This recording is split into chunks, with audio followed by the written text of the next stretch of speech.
अस्सलाम वालेकुम, welcome to literature online. आज हम बात करेंगे what is UAE doing about covid outbreak. What is UAE doing in this pandemic, how is it handling and what is it's post covid strategy.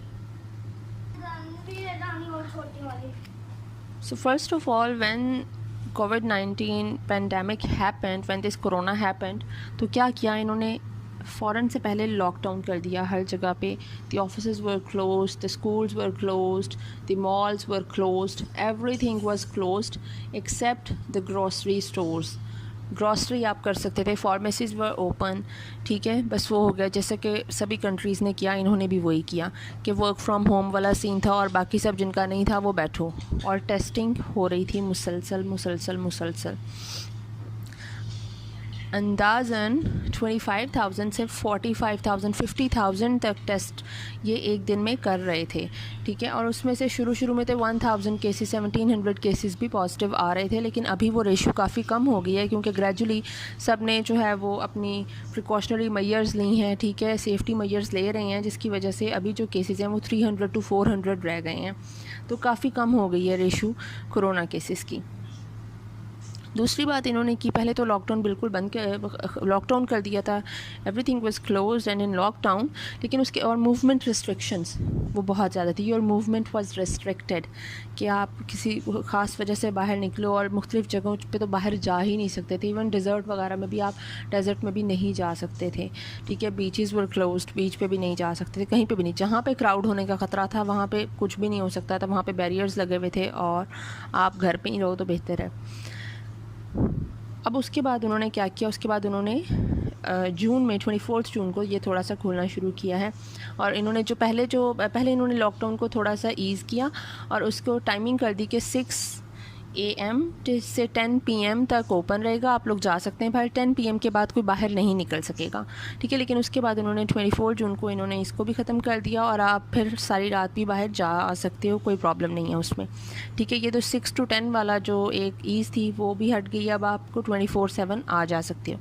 लेकिन एक problem उन्होंने उसके दौरान कर दिया कि जो अबू धाबी है, अबू धाबी में बिल्कुल लॉकडाउन है। अबू धाबी को जो है वो इंटर स्टेट लॉकडाउन लगा दिया कि अगर आप अबू धाबी जाना चाहते हो तो आपको अपना कोविड का टेस्ट करवाना पड़ेगा। And if it is negative, the negative covid test person will go into Abu Dhabi, but अगर वो पॉजिटिव आया तो फिर तो वो जा ही नहीं ना सकता।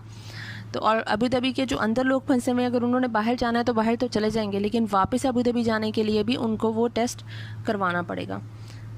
लेकिन आपकी कन्वीनियंस उन्होंने क्या कर दी कि उन्होंने rapid screening centres at the checkpoint between Dubai and Abu Dhabi, ठीक है, उन्होंने वो डेवलप कर दिए हैं, रैपिड स्क्रीनिंग सेंटर्स, ठीक है। उन्हें ड्राइव थ्रू सेंटर्स भी कहते हैं क्योंकि आपका इंस्टेंटली इमीडिएट रिज़ल्ट आ जाता है टेस्ट करवाने के बाद। इन्हें कहते हैं ड्राइव थ्रू सेंटर्स।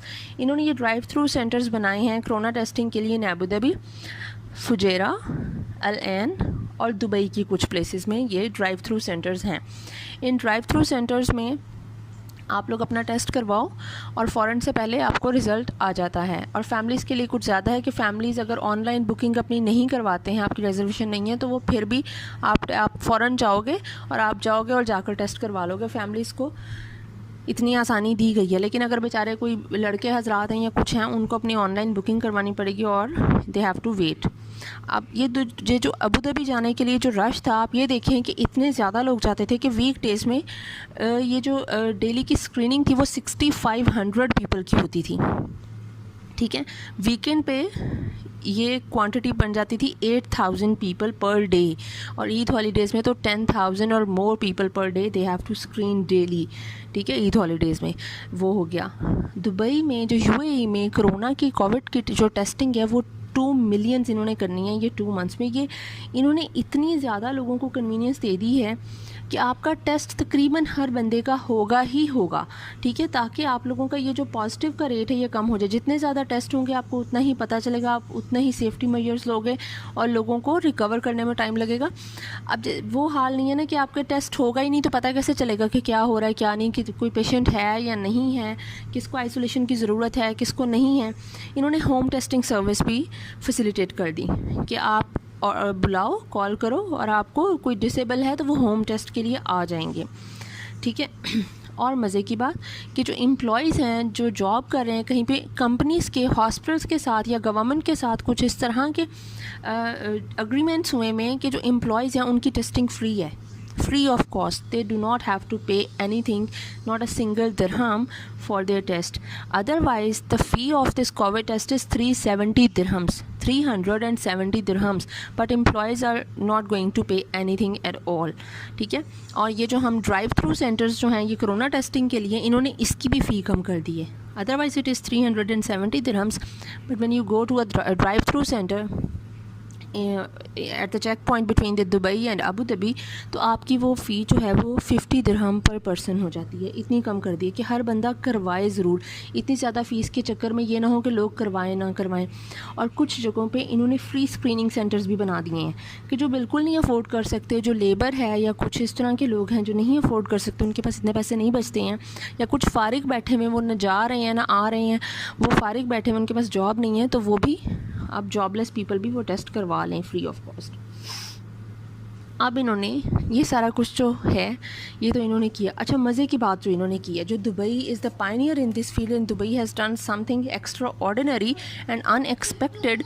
वो दुबई ने ये किया कि दुबई ने अपने कुछ K9 पुलिस स्निफर डॉग्स हैं उनको ट्रेंड किया in detecting COVID-19 patients. The dogs are detecting the COVID-19 patients. Imagine, मतलब नोबडी हैज़ इमेजिन्ड इट, और वो दुबई ने कर दिया। द फर्स्ट टाइम उसने ये किया है कि उसने जो अपने डॉग्स थे उनको ट्रेन किया है। एंड ये डॉग्स ऐसे नहीं है कि बस उन्होंने बस छोड़ दिए, उन्होंने उनको ट्रेन किया। उसके बाद एक मतलब जो प्रोसीजर होता है, the successful completion of practical experiments and scientific research, हर चीज़ उन्होंने की। उन्होंने उसको ह्यूमन लेवल पे बाद में लेकर गए। पहले उन डॉग्स को दूसरी तरह से ट्रेन किया, उनको चीज़ें, मतलब वो पुलिस डॉग थे, K9 पुलिस स्निफर डॉग्स थे, ठीक है। वो दूसरी चीज़ों को तो वो मतलब एक ट्रेंड थे ही। अब COVID-19 के लिए उन्हें स्पेशली किया गया कि ये एक ख़ास किस्म की स्मेल होगी, COVID-19 का पेशेंट होगा। फिर जब वो डॉग्स जो हैं वो थोड़ा सा हिंट देते थे कि ये कुछ अलग है, दिस इज़ समथिंग डिफरेंट, तो उस पर वो टेस्ट करते थे एंड दे वर पॉजिटिव। तो फिर उन्होंने बाकायदा पेशेंट्स लाए जो पहले ही ऑलरेडी डिटेक्टेड थे पॉजिटिव, उनको डॉग्स को उनका स्वेट जो है, स्वेट सैंपल टेस्ट करवाया। फिर उसके बाद उन्होंने जो कुछ नेगेटिव पेशेंट्स थे, and dogs were right, they detected the positive patients immediately. तो अब UAE प्लान कर रहा है, जो उन्होंने ये डॉग्स स्पेशली किसके लिए ट्रेन किए, तो UAE has trained these dogs because UAE is planning to use them at airports and ports. क्योंकि एयरपोर्ट अब आपने जब एयरलाइंस को बिल्कुल एयरलाइंस काम करने लग जाएंगी दोबारा से, तो यहाँ पे तो क्राउड होगा, रश हो जाएगा। पोर्ट्स पे ज़ाहिर है अभी तो पोर्ट्स बिल्कुल बंद पड़ी हैं, लेकिन फिर तो आपको टेस्ट करने पड़ेंगे। कितने लोगों का, कब तक टेस्ट, ये जो इमीडिएट टेस्ट है ये किस तरह करोगे, तो डॉग्स भी काम करेंगे आपका। तो ये स्वेट सैंपल लेते हैं आपकी आर्मपिट से, ठीक है। और ये कोई ह्यूमन कांटेक्ट, डॉग के साथ कोई कांटेक्ट नहीं होता उस पर्सन का जिसको डॉग ने चेक करना है। उस बंदे को नहीं पता कि उसका किस तरह से चेक किया जा रहा है, कौन करेगा, क्या नहीं होगा। उसकी आर्मपिट से स्वेट सैंपल लेना है और डॉग उसको स्मेल करेगा और फिर वो उसका अंदाज़ा लगाएगा कि ये पॉजिटिव है या नेगेटिव। तो ये डॉग्स जो हैं ये काम करेंगे, स्वेट सैंपल से वो डिटेक्ट करेंगे द पेशेंट, ठीक है। और नो डायरेक्ट कॉन्टैक्ट होगा और रिज़ल्ट विल बी इमीडिएट, ठीक है। अब what UAE is post COVID-19 strategy, अब ये क्या करे, अगले 2 साल में UAE क्या चेंजेस लाने का सोच रहा है, क्या चीज़ें UAE ने सोची हैं। सो UAE has planned a new government structure in response to COVID-19 pandemic to increase the flexibility and to increase the decision making, the quick decision making, कि अगर कोई भी, जिस तरह अब ये pandemic all of a sudden आ गया है और आपको उसे डील करना पड़ रहा है, इसी तरह का कुछ भी आ जाता है इन फ्यूचर, तो आप उसके लिए ऑलरेडी प्रिपेयर्ड हो, आपके पास इतना सारा कुछ तैयार हो कि आपको इस तरह इन चीज़ों का सामना ना करना पड़े, ठीक है। जो भी एक चीज़, जो तरक्की याफ्ता ममालिक हैं, सक्सेसफुल कंट्रीज़ जो हैं, प्रोग्रेस, वो यही करते हैं कि वो आने वाली एक मुसीबत आप पे आई है तो वो उससे एक मुसीबत के पीछे ही नहीं रहते, बल्कि वो उससे आने वाली अगली मुसीबतों के लिए भी अपने आप को तैयार कर लेते हैं, वेल प्रिपेयर्ड कर लेते हैं कि फिर से हमें दोबारा से इस डिस्ट्रेस में ना जाना पड़े। So the M is a government that can move quickly make decisions and deal with changes and more adeptly seize the opportunities in dealing with this new stage in our history. ऐसी government जो ज़्यादा जल्दी मुकाबला कर सके इन सब चीज़ों का, अनएक्सपेक्टेड चीज़ों का, ठीक है, इस ऐसे पेंडेमिक्स का. सो दुबई ने किया क्या है, दुबई ने किया कि that 50% of all government centres to convert into digital platforms within 2 years, ठीक है. And then he said the 50% of federal authorities will be merged और added to government ministries within 2 years. जितनी भी federal authorities होंगी वो भी मर्ज हो जाएंगी, ठीक है. And a new economy minister has been appointed, that is Abdullah Al Marri, ठीक है. Then within the Ministry of Economy there are now 3 other senior minister roles. Ministry of Economy के अंदर भी 3 ministerial roles उन्होंने बना दिए. One is Ministry of Economy, the second is the Ministry of State for Business and SMEs. SMEs कहते हैं small and medium enterprises को, ठीक है, मतलब बड़े बड़े काम नहीं, कुछ small and medium वाले. And the third is Ministry of State for Foreign Trade, ठीक है, वो उसको भी डील करेगा. Then एक और जो उन्होंने किया कि Ministry of Energy and Ministry of Infrastructure have been merged into Ministry of Energy and Infrastructure बना दिया, उसको 2 मिनिस्ट्रियों को मर्ज करके एक बना दिया. देन उन्होंने किया the National Media Council and the Federal Youth Foundation have been merged with the Ministry of Culture to form the Ministry of Culture and Youth. या उन्होंने देखें 2-3 मिनिस्ट्रीज को फिर मर्ज करके एक ही बना दिया कि आप चीज़ों को ज़रा क्विकली मूव कर सको, ठीक है, ज़रा तेज़ी से काम चला सको. जो मिनिस्ट्रियल रोल्स हैं कुछ लोगों को चेंज किया है, उनकी जो मिनिस्ट्रीज़ पे थे उनको चेंज कर दिया है, कुछ को मर्ज कर दिया है कि with in 2 years they will be well prepared for what ever happens in future. कुछ भी हो जाएगा तो वो अपनी तैयारी में होंगे. तो ये कुछ चीज़ें थी जो UAE इस पेंडेमिक के दौरान कर रहा है और जो वो आगे की तैयारी करेगा, ठीक है.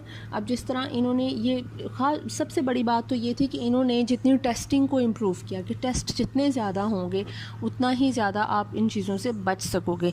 तो ये सबसे बड़ी अच्छी चीज़ है. और फिर आपके जो इन्होंने फ़ाइन लगाए कि अगर आप मास्क नहीं पहनोगे तो आपको इतना ज़्यादा फ़ाइन होगा, अगर आप जो है वो विदाउट मास्क घूम रहे हो या आप एवं जा रहे हो कहीं पर जहाँ पर अलाउ नहीं है. अब जिस तरह ईद थी, ईद पर इन्होंने बीच बिल्कुल क्लोज्ड कर दिए थे. There were barriers on the beach कि आप नहीं जा सकते. उन्हें पता है बीच पे हर बंदा बाहर होगा, इतना क्राउड होता है बीचेस पे. ये वीकेंड्स पे इवन, तो ईद पे तो पता नहीं क्या ही हाल होना था. तो उन्होंने वो बंद कर दिया कि नहीं भी बीच पे नहीं आना तुम लोगों ने, ठीक है. तो मोस्टली बीचेस वर क्लोज्ड. फिर मॉल्स में आप जा सकते हो. पहले उन्होंने 30% कैपेसिटी पे ओपन किए थे, लेकिन अब उन्होंने फुली ओपन किए हुए हैं कि आप जा सकते हो. लेकिन मॉल्स इतने बड़े हैं कि फिर भी चला जाता है. और लोग यहाँ पे एहतियात भी कर रहे हैं. ये सबसे अच्छी बात है और मज़े की बात है कि लोग वाकई में एहतियात कर रहे हैं कि हम इस डिसीज़ से बच सकें, ठीक है, हम इंटैक्ट ना हो कोविड-19 के पेशेंट से या किसी बंदे से, किसी से भी हो सकता है. तो आप अपना मास्क वगैरह का ख्याल रखते हो, सैनिटाइज़र्स अपने साथ रखते हो. रेस्टोरेंट पे हम खाना खाने जाएं तो आप ये देखें कि ज़्यादातर ने अब ये कर दिया है कि डिस्पोजेबल बर्तनों में खाना दे रहे हैं. लो भाई, डिस्पोजेबल बर्तन में खाना वो फेंक देंगे बर्तन, कोई वो पत्थर की प्लेटें और खूबसूरत से बर्तन वो कम देखने को मिलते हैं. जहाँ पे मिल रहे हैं वो फिर वही कि सैनिटाइज़र से साफ़ कर रहे हैं, कुछ कर रहे हैं. आपके बैठने से पहले वो झूलों पे लेकर जाते हैं बच्चों को, तो झूलों को भी पहले एक बच्चा उतरता है, उसके बाद उसकी जगह पूरी को सैनिटाइज़ किया जाता है और उसके बाद नेक्स्ट बच्चा बैठता है झूलों पे.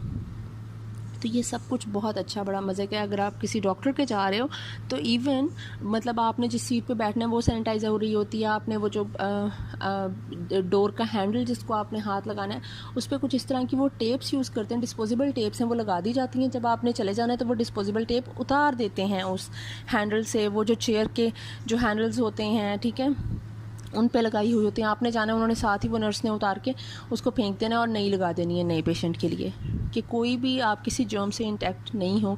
आप कंप्लीटली जो है वो साफ़ सुथरे और जर्म फ्री अपने घर जाओ.